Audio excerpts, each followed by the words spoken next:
أعوذ بالله من الشيطان الرجيم. بسم الله الرحمن الرحيم. إنا أنزلناه في ليلة القدر وما أدراك ما ليلة القدر. ليلة القدر خير من 1000 شهر. تنزل الملائكة والروح فيها بإذن ربهم من كل أمر. سلام هي حتى مطلع الفجر. صدق الله العظيم.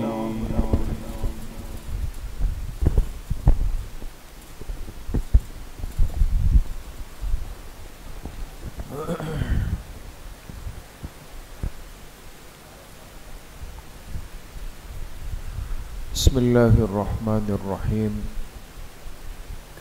نحمده ونصلي ونسلم على رسوله الكريم. أما بعد فأعوذ بالله من الشيطان الرجيم. بسم الله الرحمن الرحيم. هنالك ابتلي المؤمنون وزلزلوا زلزالا شديدا. وقال رسول الله صلى الله عليه وسلم: هما ریحانتایا من الدنیا.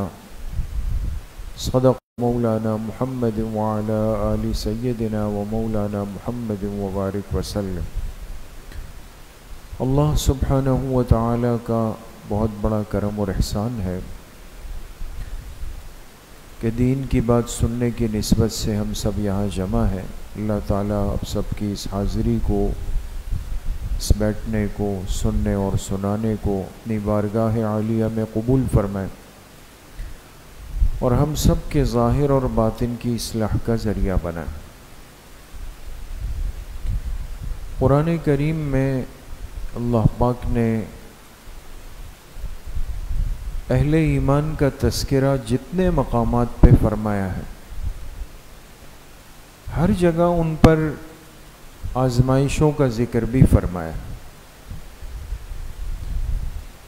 اور اہل ایمان کا ایمان جتنا مضبوط ہو، جتنا وہ اللہ کے قریب ہو، اتنی اللہ کی طرف سے ایک آزمائش کی کیفیت بڑھ جاتی. اس لیے کہ ان بندوں کے بارے میں اللہ پاک کے علم ازلی میں ہے. اللہ پاک پہلے سے ان کے بارے میں جانتے ہیں کہ یہ میرے ہیں اور یہ میرے بن چکے ہیں. اب چاہے میں ان کو کسی بھی طریقے سے آزماؤں، ان پر کس طرح کے حالات بھی لاؤں، لیکن یہ مجھے چھوڑ کے نہیں جا سکتے. یہ میرے نام پہ قربان ہونے کے لیے تیار. اس لیے اللہ پاک نے ارشاد فرمایا کہ ایسی جگہ جہاں ایمان والے آزمائے گئے، ہنالک ابتلی المؤمنون، ایمان والوں کو آزمایا گیا. اور آزمائش کیسی تھی؟ وزلزلوا زلزالا شدیدا.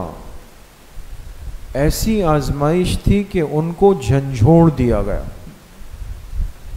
جھنجھوڑنے کو قرآن نے تعبیر کیا کس سے؟ زلزلوا. کیوں؟ اس لیے کہ جب زمین پہ زلزلہ آتا ہے، انسان کتنی بھی کوشش کر لے، اپنا زور لگائے، یہ اس کا جسم ضرور ہلتا ہے. یہ غیر اختیاری طور پہ ہل جاتا ہے.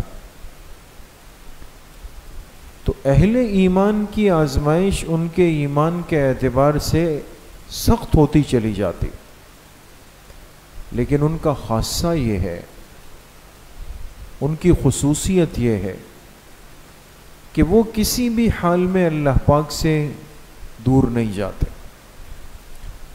اللہ کے حکم سے دور نہیں جاتے، شریعت کی تعلیمات سے دور نہیں جاتے. ہر حال میں اللہ کے حکم کے تابع اور فرما بردار بن جاتے ہیں. آج میرے عزیزوں، دوستوں، بزرگوں،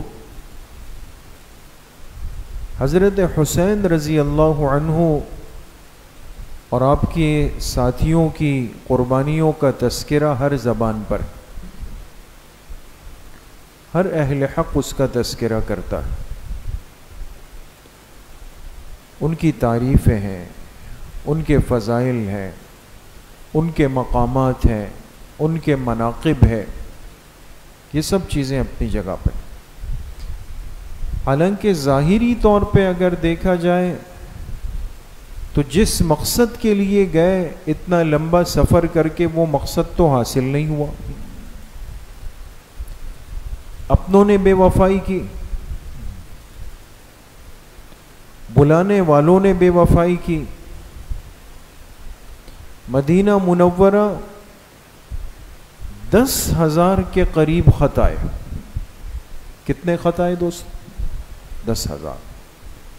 اگر مجھے آپ کو کوئی زیادہ نہیں 2 یا 3 مرتبہ پرچہ لکھ کے بھیج دیں کہ بھئی آپ آئیں، ہم آپ کا اکرام کرنا چاہتے ہیں، آپ کی دعوت کرنا چاہتے ہیں، آپ کے ساتھ بیٹھنا چاہتے ہیں، تو اگر یہ 1-2 سے زیادہ تھوڑا سا ہو جائے تو ہمارا تو دل قابو میں نہیں رہے گا۔ انسان اس کے تذکرے کرے گا کہ فلاں مجھے بار بار بلا رہا ہے۔ اللہ نے انسان کو ایسی فطرت اور طبیعت دی ہے۔ حضرت حسین رضی اللہ عنہ مدینہ منورہ میں، لیکن آپ کو خط لکھے گئے، خط بھیجے گئے۔ کہاں سے خط آئے؟ کوفہ سے، عراق سے، کوفہ سے خط آئے۔ خط میں کیا لکھا کہ آپ ہمارے پاس آئے، ہم سب پورا کوفہ آپ کے استقبال کے لیے بے چین ہے، منتظر ہیں، بس آپ کے پہنچنے کی دیر ہوگی، آپ کے آنے کی دیر ہوگی، اور ہم سب کے سب آپ کے ہاتھ پر بیعت کے لیے تیار اور منتظر بیٹھے۔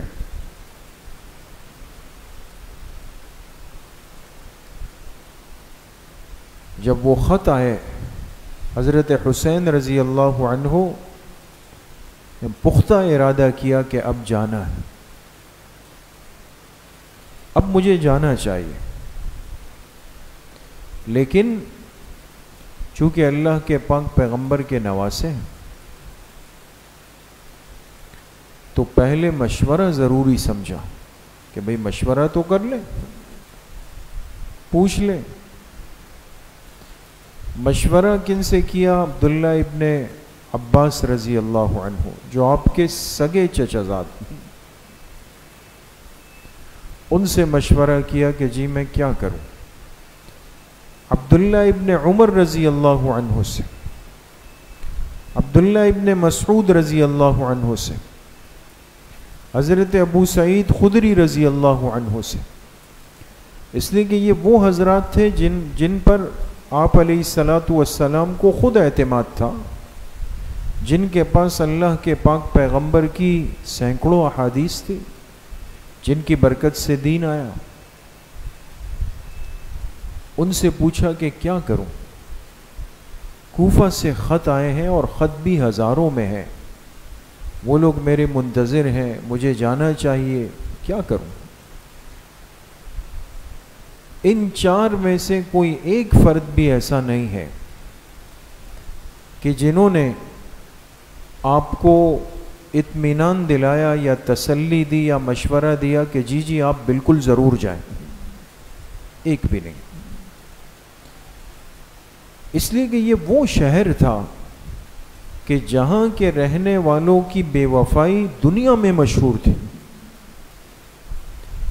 اور جہاں اسی شہر کے جامع مسجد کے ممبر پہ حضرت حسین رضی اللہ عنہ کے جلیل القدر والد اور اس امت کے چوتھے خلیفہ راشد حضرت علی ابن ابی طالب رضی اللہ عنہ کو اسی شہر کی مسجد کے ممبر پہ شہید کیا گیا تھا۔ یہ وہی لوگ ہیں، نئے لوگ تو ہیں نہیں۔ اس لیے ان حضرات نے کہا کہ ہمیں ان خطوط سے ایک بو محسوس ہوتی ہے، بے وفائی کی، اس لیے آپ احتیاط کر لیں۔ انہوں نے کہا میں پختہ ارادہ کر چکا ہوں، تیاری کر چکا ہوں، اور مجھے ان پر اطمینان محسوس ہو رہا ہے۔ پھر ان حضرات نے کہا کہ اگر آپ ایسا جانا چاہتے ہیں تو پھر اہل و عیال کو نہ لے جائیں، مستورات کو، بچوں کو نہ لے جائیں اپنے ساتھ، اس لیے کہ انسان ہے، حالات آگے پیچھے ہو، کم سے کم مستورات بچے تو محفوظ ہوں۔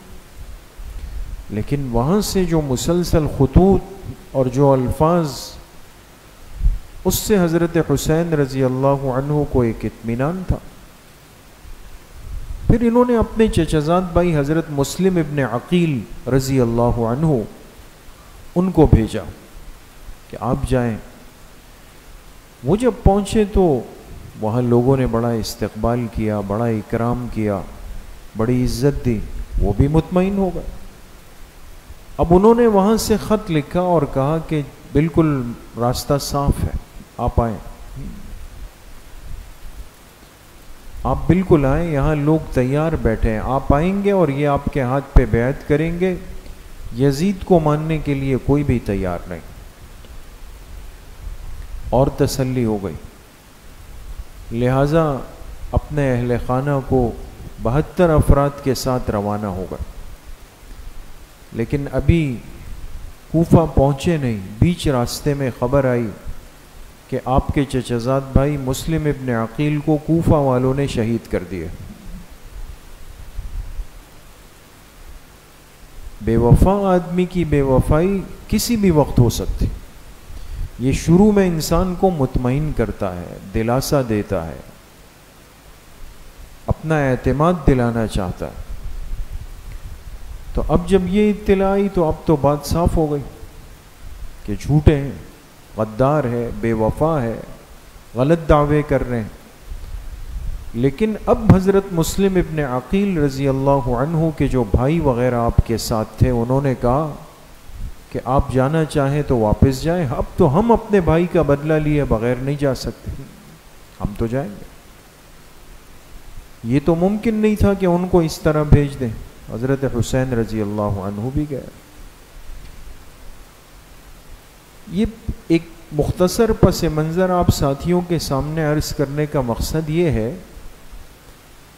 کہ اس پوری صورتحال کو سامنے رکھ کر کے ایک مسلمان کو اللہ پاک نے ایک سمجھ اور شعور اور پیغام دیا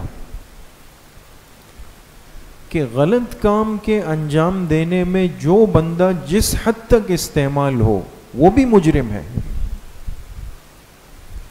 ایک انسان یہ کہے کہ جی یزید غلط ہے، 100% غلط، ظالم، فاسق، فاجر، جہنمی ہے، ہم بھی کہتے ہیں، لیکن سوال یہ ہے کہ جو خط لکھ کر امام کو بلانے والے لوگ تھے وہ کیا ہے؟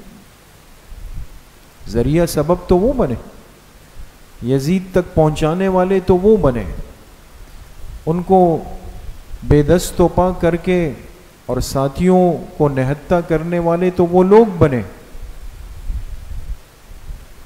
لیکن ان ساری باتوں کے باوجود یہ سب کچھ ہوا، لیکن میرے عزیزوں، دوستوں، بزرگوں، آپ کو اس پورے واقعے کے اندر کہیں یہ نہیں ملے گا کہ حضرت حسین رضی اللہ عنہ مایوس ہوئے، گھبرا گئے، ڈر گئے، بھاگ گئے، میدان چھوڑ دیا، اللہ سے تعلق چھوڑ دیا، ان سخت حالات میں نماز چھوڑی ہو، جماعت چھوڑی ہو، آپ کے ساتھ جانے والی ان مبارک مستورات نے اپنا پردہ اور حجاب چھوڑا ہو، کوئی چیز نہیں چھوڑی گئی۔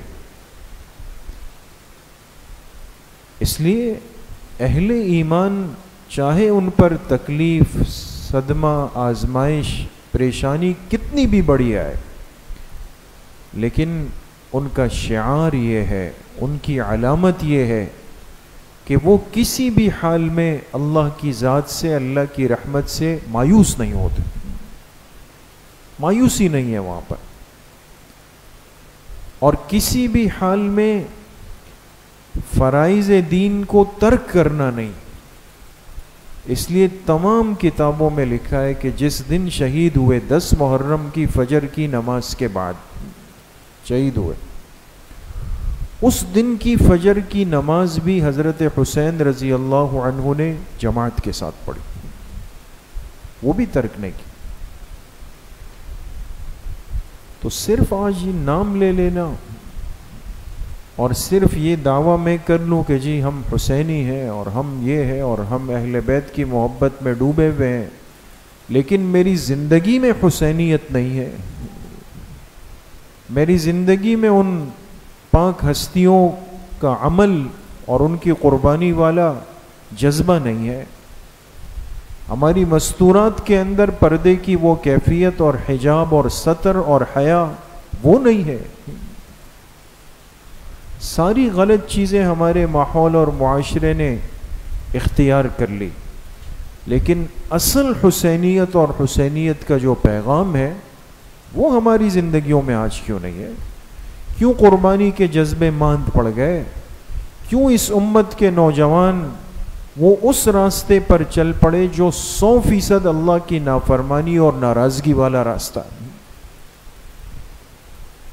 کیا کچھ نہیں ہو رہا آج؟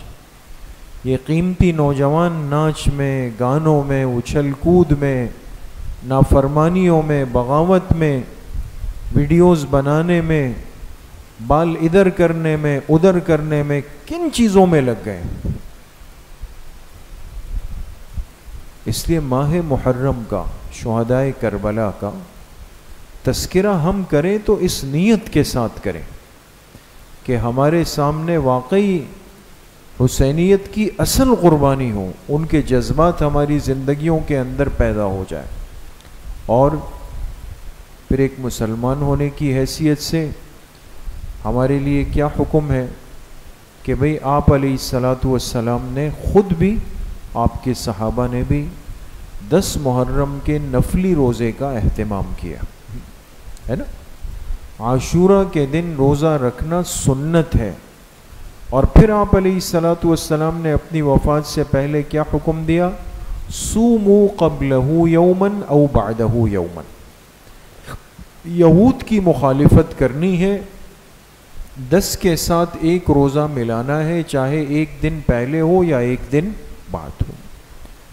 تو بھئی 9-10 محرم کا روزہ رکھنا یا 10-11 کا روزہ رکھنا، یہ اس عشرے کا سب سے قیمتی، مبارک اور سنت عمل ہے جو ہم سب نے کرنا چاہیے.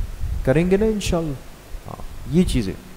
باقی پورے مہینے کے لیے فرمایا کہ اس ماہ محرم کے جو جتنے بھی ایام ہے، اس کے روزے سب سے زیادہ افضل ہے رمضان المبارک کے روزوں کے بعد. اور اسی طریقے سے عاشورہ کے دن کے لیے فرمایا کہ اس دن 10 محرم کو جو اپنے گھر والوں پہ وسعت کرے، آسائش کرے، آسانی کرے گا، اس پر اللہ پورا سال وسعت فرمائیں گے. گھر والوں پہ وسعت کرے، گھر والوں پہ، گھر کی حد تک رہتے ہوئے انسان اس پر عمل کر لے، نفلی روزہ بھی رکھ لے، اور پھر اس کے بعد افطار کا اچھا دسترخوان بنا کے اس پر بیٹھے، کھانے کا اچھا دسترخوان بنا کے اس پر بیٹھے. جو گھر کا بڑا ہے وہ اپنے بیوی پر، بچوں پر، چھوٹے بہن بھائیوں پر، جو اس کے گھر کے افراد کے اندر آتے ہیں ان پر خرچ کرے، ان کو نقدی بھی دے. سب چیزیں اس نیت کے ساتھ کریں کہ اہل و عیال پہ وسعت ہو جائے. تو بزرگوں نے لکھا ہے کہ یہ مجرب اور آزمودہ ہے، جس نے کیا اس کو مجرب پایا کہ عاشورہ کے دن گھر پہ وسعت کرنے والے کو اللہ پورا سال وسعت دے دیتا. اللہ کریم مجھے بھی آپ سب کو صحیح عمل کی توفیق نصیب فرمائے. کچھ دیر کے لیے انشاءاللہ ختمات شریفہ پڑھیں گے، اس کے بعد انشاءاللہ ذکر اور دعا. بسم اللہ الرحمن الرحیم. الحمدللہ الذی لم یتخذ ولدا ولم یکن له شریک فی الملک وَلَمْ يَكُنْ لَهُ وَلِيٌّ مِّنَ الذُّلِّ وَكَبِّرْهُ تَكْبِيرًا. تمام ساتھی ایک مرتبہ درود شریف پڑھ لیں. اللہم صلی علی محمد وعلی آلہ کما صلیت علی ابراہیم. اللہم بارک علی محمد. ایک مرتبہ سورہ فاتحہ پڑھ لیں۔ بسم اللہ الرحمن الرحیم، الحمدللہ رب العالمین الرحمن الرحیم مالک۔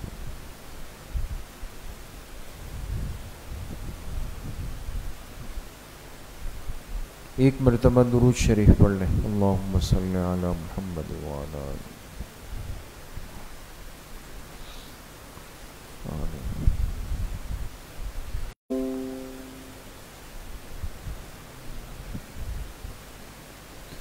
7 مرتبہ پڑھیں۔ اللہم یا قاضی الحاجات، اللہم یا قاضی الحاجات۔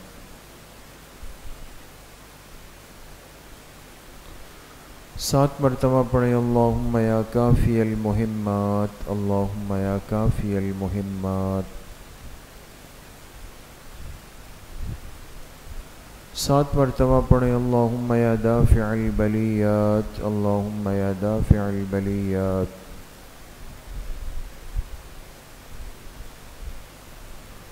7 مرتبہ پڑھیں۔ اللہم یا شافی الامراض، اللہم یا شافی الامراض۔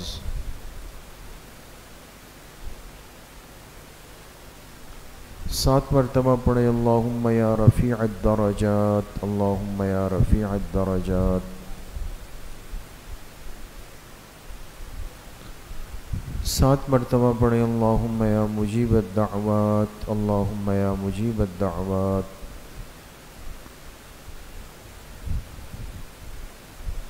7 مرتبہ پڑھیں۔ اللہم یا ارحم الراحمین، اللہم یا ارحم الراحمین۔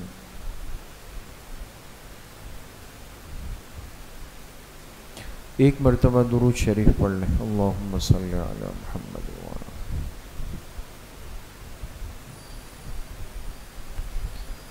3 مرتبہ پڑھیں۔ حسبنا اللہ ونعم الوکیل، حسبنا اللہ ونعم الوکیل۔ 1 مرتبہ درود شریف پڑھ لیں۔ اللہم صلی علی محمد۔ مرتبہ پڑھیں۔ لا حول ولا قوة الا باللہ، لا حول ولا قوة الا باللہ۔ 1 مرتبہ درود شریف پڑھ لیں۔ اللہم صلی علی۔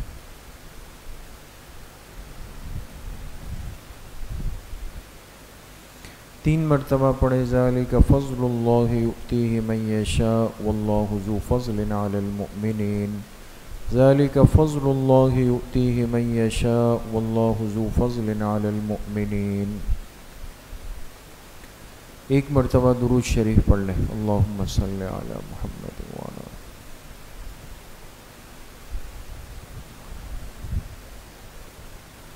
3 مرتبہ پڑھیں۔ یا لطیفا بخلقہ یا علیما بخلقہ یا خبیرا بخلقہ، الطف بنا یا لطیف یا علیم یا خبیر، یا لطیفا بخلقہ یا علیما بخلقہ یا خبیرا بخلقہ، الطف بنا یا لطیف یا علیم یا خبیر۔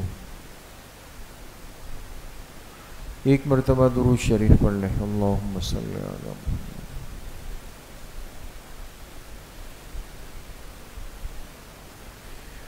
3 مرتبہ پڑھیں۔ انا للہ و انا الیہ راجعون، انا للہ و انا الیہ راجعون۔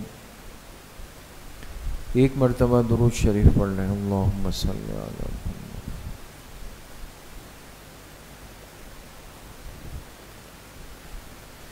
3 مرتبہ پڑھیں۔ اللہ ولی الذین آمنوا، اللہ ولی الذین آمنوا۔ 1 مرتبہ درود شریف پڑھ لیں۔ اللہم صلی علی محمد۔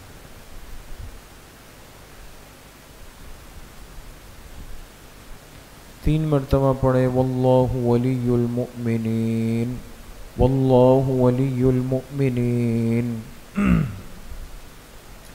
1 مرتبہ درود شریف پڑھ لیں۔ اللہم صلی علی محمد وعلی آلہ۔ 3 مرتبہ پڑھیں۔ رب اغفر وارحم۔ 3 مرتبہ پڑھیں۔ واعف عنا واغفر لنا وارحمنا انت مولانا فانصرنا علی القوم الکافرین، واعف عنا واغفر لنا وارحمنا انت مولانا فانصرنا علی القوم الکافرین۔ 1 مرتبہ درود شریف پڑھ لیں۔ اللہم صلی علی محمد۔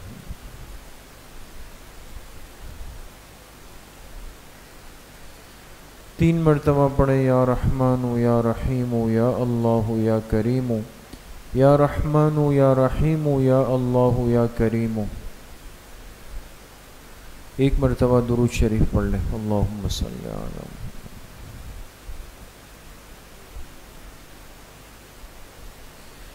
3 مرتبہ پڑھیں الا بذکر اللہ تطمئن القلوب الا بذکر اللہ تطمئن القلوب.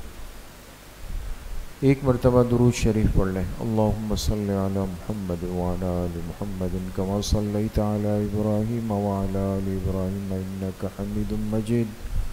اللہم بارک علی محمد وعلی آل محمد کما بارکت علی ابراہیم وعلی آل ابراہیم انک حمید مجید. یہ جتنے ختمات مبارکہ پڑھے گئے ان کا ایصال ثواب جناب رسول اللہ صلی اللہ علیہ وسلم کو آپ کی قبر مبارک میں آپ کے واسطے اور وسیلے سے پوری امت مسلمہ کو بالخصوص خلفائے راشدین، تمام صحابہ اکرام، اہل بیت اعظام، ازواج مطہرات، تابعین، تبع تابعین، اس امت کے مفسرین، محدثین، مجتہدین، فقہاء، ائمہ اربعہ، سلاسل اربعہ، سلسلہ نقشبندیہ، قادریہ، چشتیہ، سہروردیہ کے اپنے تمام مشائخ اور بزرگوں کو، اپنے والدین، تمام اساتذہ اکرام، دوست، احباب، رشتہ دار، اعزاء، اقارب، جن جن کے ہم پر حقوق اور احسانات ہیں، بالخصوص اپنے والدین رحمہم اللہ تعالی، اور بالخصوص اپنے مشفق اور مربی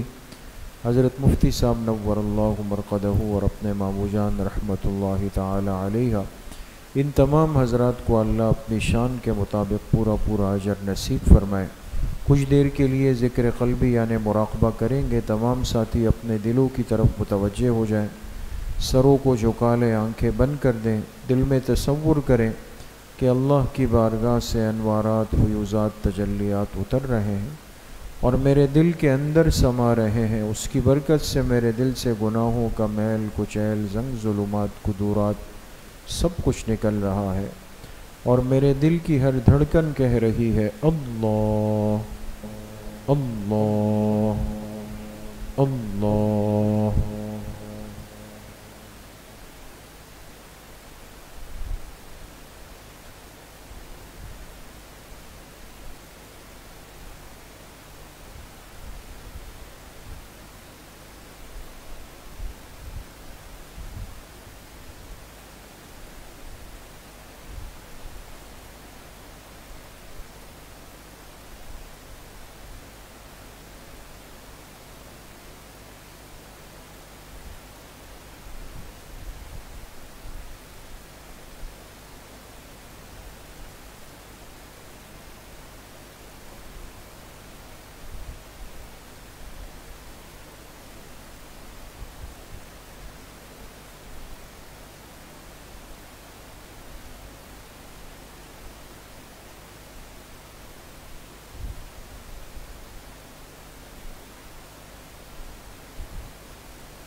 لا الہ الا اللہ محمد الرسول اللہ. الحمدللہ رب العالمین، والصلاة والسلام علی سید الانبیاء والمرسلین، سیدنا و مولانا محمد وآلہ وصحبہ اجمعین.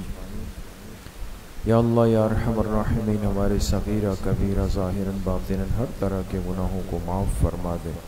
کہ اللہ پوری امت کے گناہوں کو معاف فرما دے، پوری زندگی اتباع سنت میں گزارنے کی توفیق نصیب فرما دے. ظاہر اور باطن کے فتنوں سے یا اللہ ہم سب کی حفاظت فرما دے. جتنے ساتھی، جتنے طلبہ محبت سے تشریف لائے یا اللہ سب کے آنے کو قبول فرما دے. سب کو اپنی شان کے مطابق دنیا آخرت کی خوشیاں، برکتیں، وسعتیں، سعادتیں، راحتیں، نعمتیں نصیب فرما دے. یا اللہ جتنے بیمار گھروں میں ہیں، اسپتالوں میں ہیں، سب کو شفائے کامل عاجل مستمر نصیب فرما دے. جتنے مرحومین مرحومات دنیا سے جا چکے ہیں اللہ سب کی کامل و مکمل مغفرت فرما دے۔ بالخصوص ہمارے حضرت مفتی صاحب رحمۃ اللہ علیہ، ہمارے والدین، ماموں جان، کل امت کے مرحومین کی یا اللہ کامل اور مکمل مغفرت فرما دے۔ سب کی قبروں کو یا اللہ جنت کے باغیچے بنا دے۔ ہم سب کا خاتمہ بالایمان و بالخیر نصیب فرما دے۔ حاسدین کے حسد سے، باغزین کے بغض سے، شرارت کرنے والوں کی شرارت سے، نظر بد لگانے والوں کی نظر بد سے، ساحرین کے سحر اور جادو سے، پیٹھ پیچھے بری تدبیریں کرنے والوں کے مکر و فریب سے یا اللہ ہماری مکمل حفاظت فرما دے۔ ہماری دعاؤں کو اپنے فضل و کرم سے، فضل و رحمت سے اپنی بارگاہ میں قبول و منظور فرما دے۔ وصلی اللہ وسلم علی نبینا محمد وآلہ وصحبہ اجمعین برحمتہ۔ السلام علیکم۔